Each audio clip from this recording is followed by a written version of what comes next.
उसी त्रिशूल को हाथ से पकड़कर तोड़ा और उसे मेघनाद की छाती पर दे मारा। वह देवताओं का शत्रु चक्कर खाकर पृथ्वी पर गिर पड़ा। रामबाण ने फिर क्रोध में भरकर पैर पकड़कर उसे घुमाया और पृथ्वी पर पटककर उसे अपना भक्त दिखाया। किंतु वरदान के प्रताप से वह मारे नहीं मरता। तब रामबाण ने उसका पैर पकड़कर उसे लंका पर फेंक दिया। इधर देव ऋषि नारद जी ने गरुड़ को भेजा। वे तुरंत ही श्री राम जी के पास आ पहुंचे। पक्षीराज गरुड़ जी सब माया सर्पों के समूह को पकड़कर खा गए। तब सब वानरों के झुंड माया से रहित होकर हर्षित हुए। पर्वत वृक्ष पत्थर और नख धारण किए वानर क्रोधित होकर दौड़े।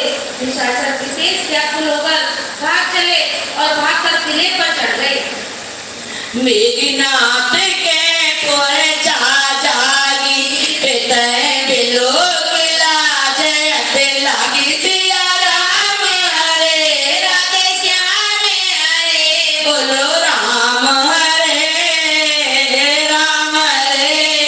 कद गयो गिर बरे कंदरा करो बदाम कैसे माने दसिया राम हरे राधे श्याम हरे बोलो राम हरे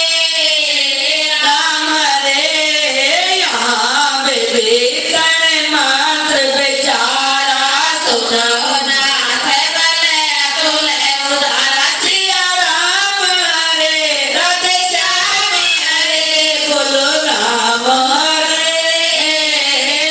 हरे मेघनाद मग करो पावन कल माया देख सतावन सिया राम हरे राधे श्याम हरे बोलो राम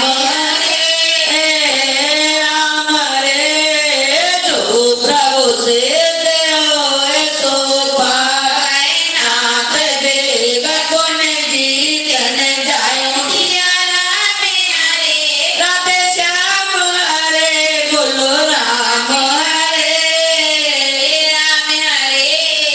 सुन रघुकुल सिया सुख माना भूले आंख गाद कपे नाना सिया राम हरे राधे श्याम हरे बोलो राम हरे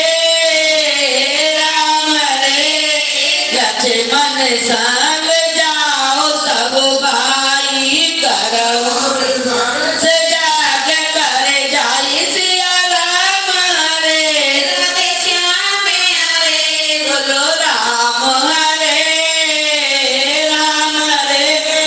तुम लक्ष्मण मारे उरन कोई देख सब